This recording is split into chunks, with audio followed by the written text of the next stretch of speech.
Panic attacks. If you've ever had one, then you know the true pain of feeling like you're dying without actually dying.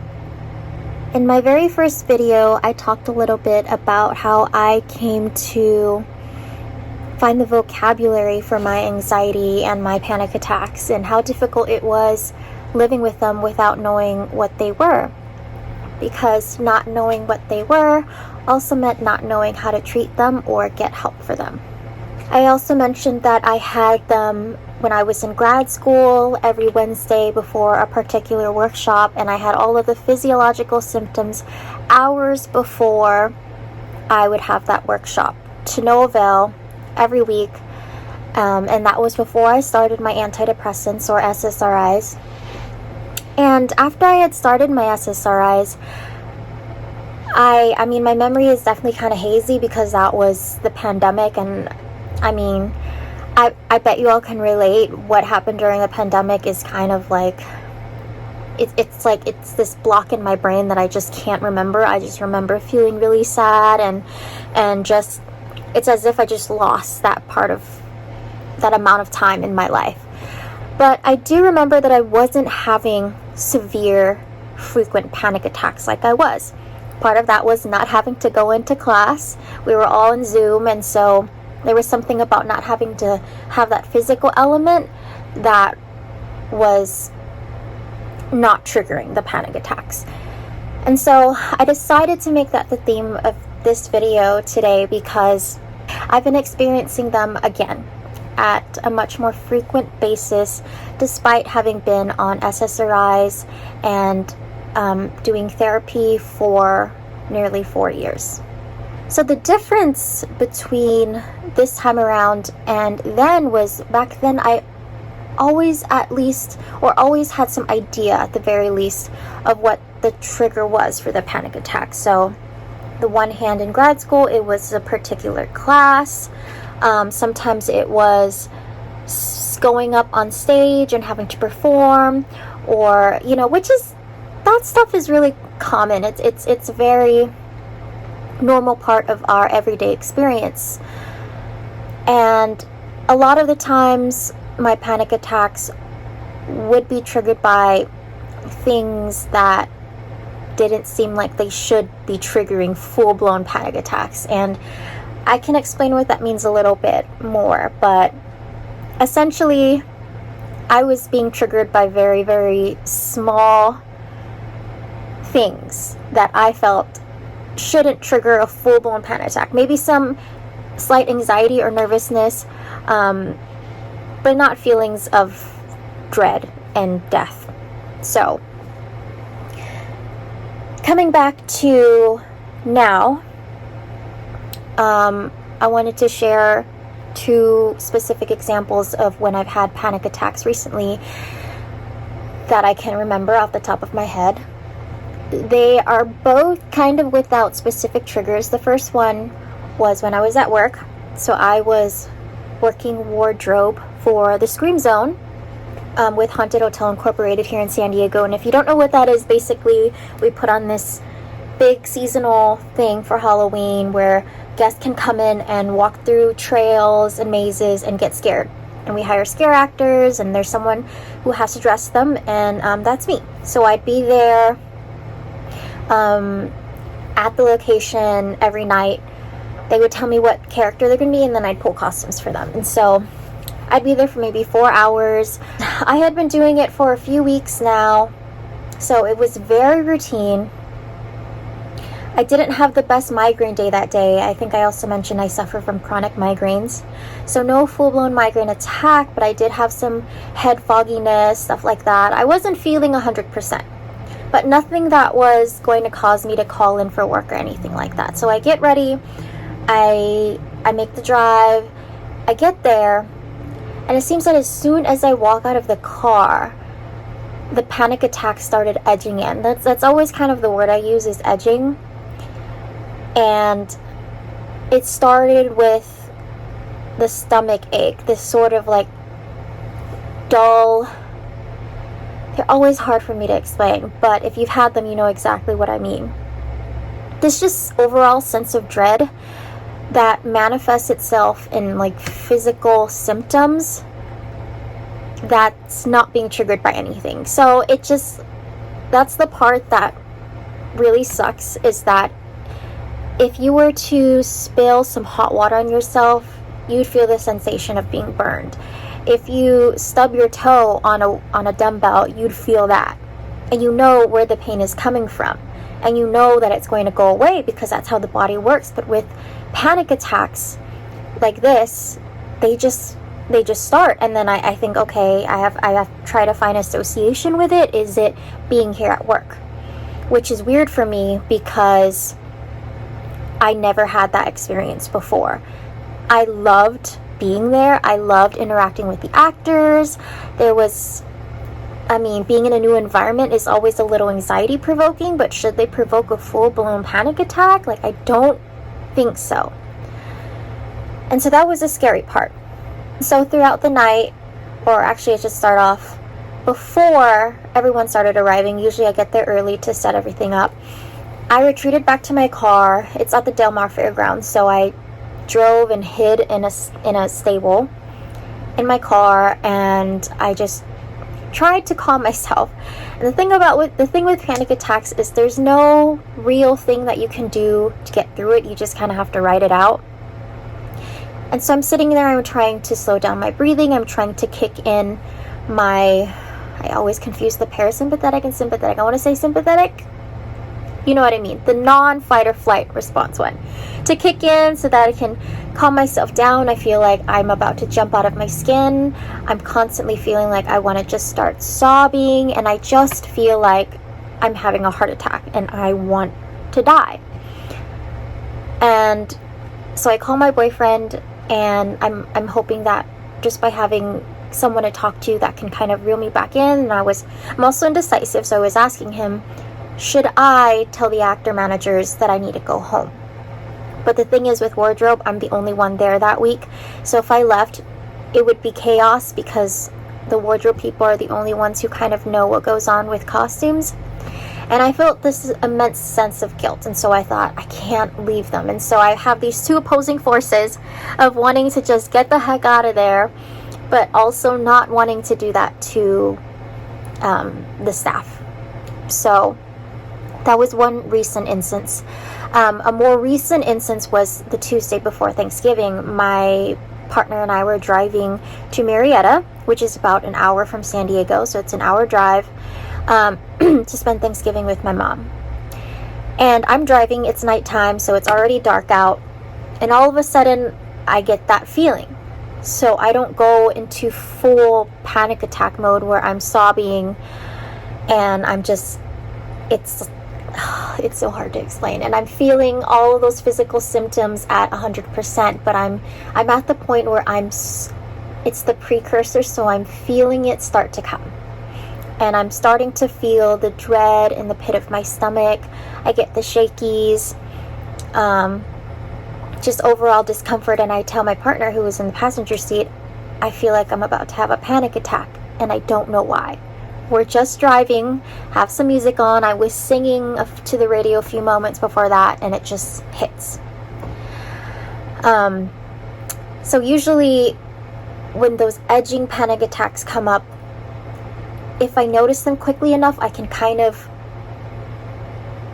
wait them out or do something active or control my breathing to somehow stave them off from going into full-blown panic attack. But that first instance at the Scream Zone, throughout the night I would have to hide behind the racks and kind of just sob it out, take a deep breath, jog around, and just do my best to fight through it, which is not ideal.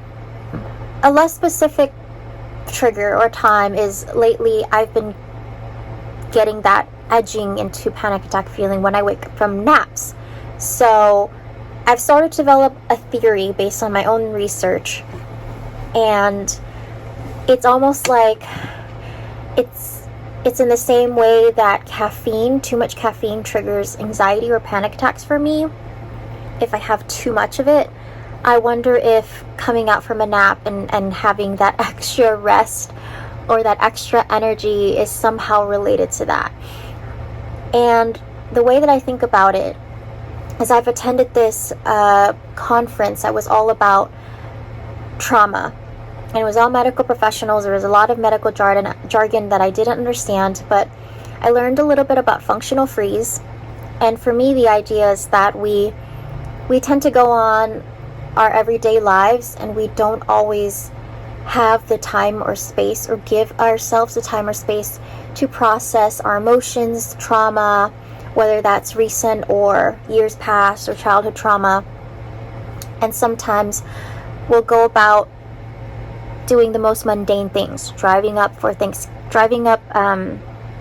somewhere on Thanksgiving, running errands, doing simple things, grocery shopping, waking up from a nap, that your body finds it a safe place and time to say, okay, we need to deal with this. Here you go. And that's my understanding of functional freeze. Really, really interesting stuff. I'll put some information in the description box, but I wonder if that is perhaps, this lifetime of trauma and things undealt with that's kind of resurfacing and causing these panic attacks.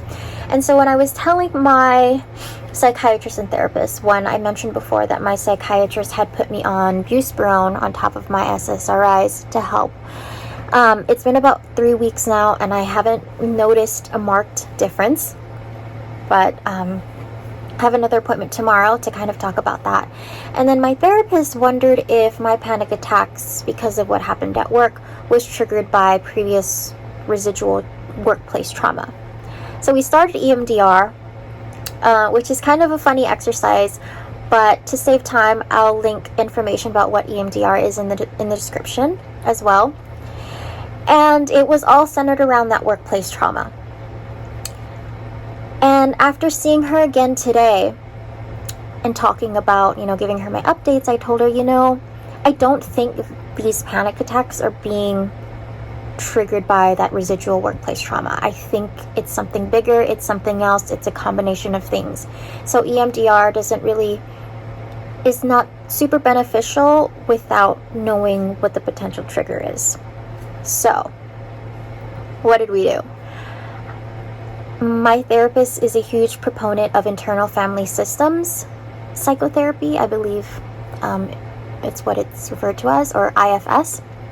And I'll read a little bit about what it is rather than trying to define it in my own words, because they just do a much better job. But IFS, or internal family systems, is a tool that conceives of every human being as a system of protective and wounded inner parts led by a core self. So we think about our core self, and then we have the other parts surrounding it, like a family.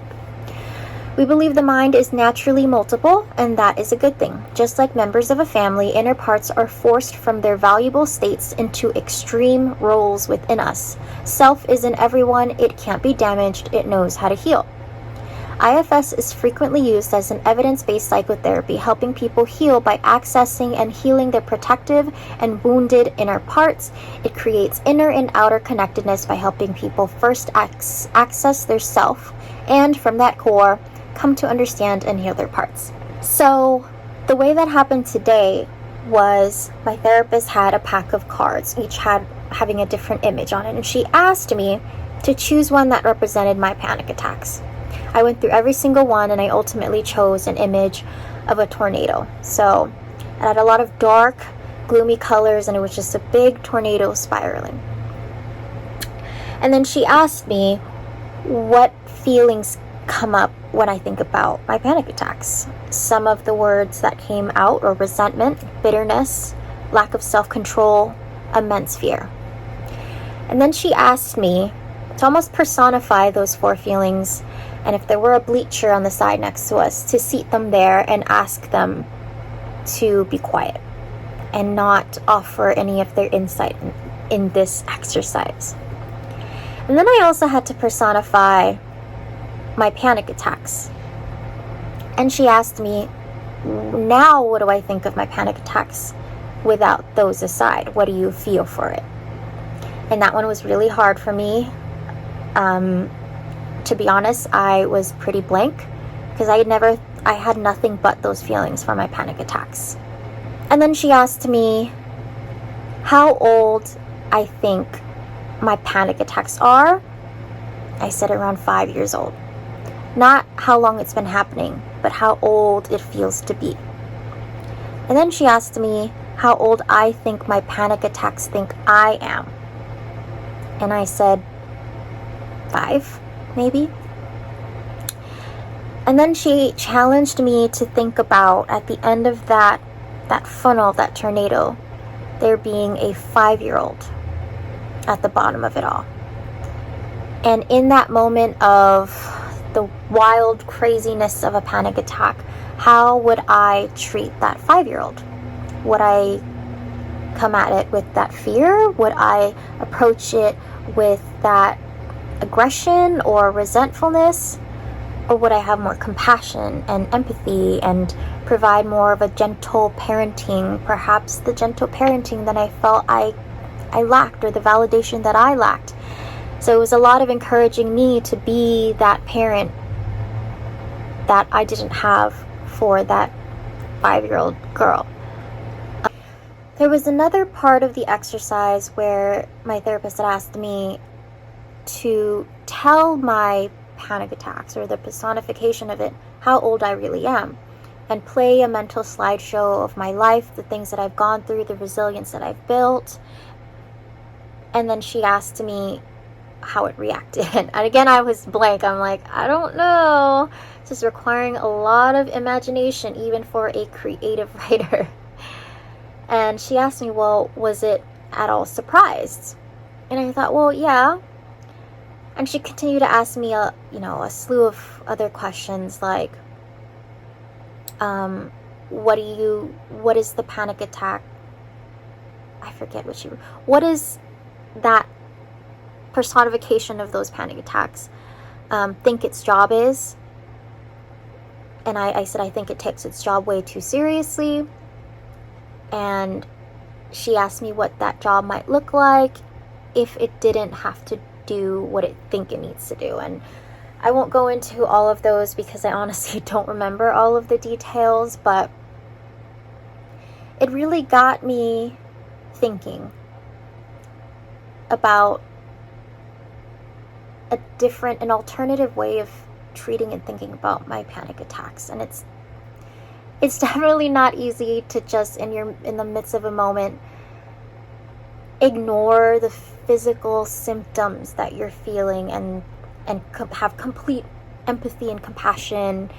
It's just we're just not made for that. Like, if you get shot, it's hard to have that kind of perspective, right? You're gonna feel the pain, you're gonna feel angry, you're gonna feel upset. Why did this happen? Why me? And so I think at the very root of it all, though, is practicing that compassion and approaching it like that 5-year-old that she had mentioned, that there is still a lot of work and healing to be done for that 5-year-old, and to treat the matter as such. And that was really profound for me. It's not going to keep the panic attacks away, but it was a very interesting insight that I am hopeful will help in the long run.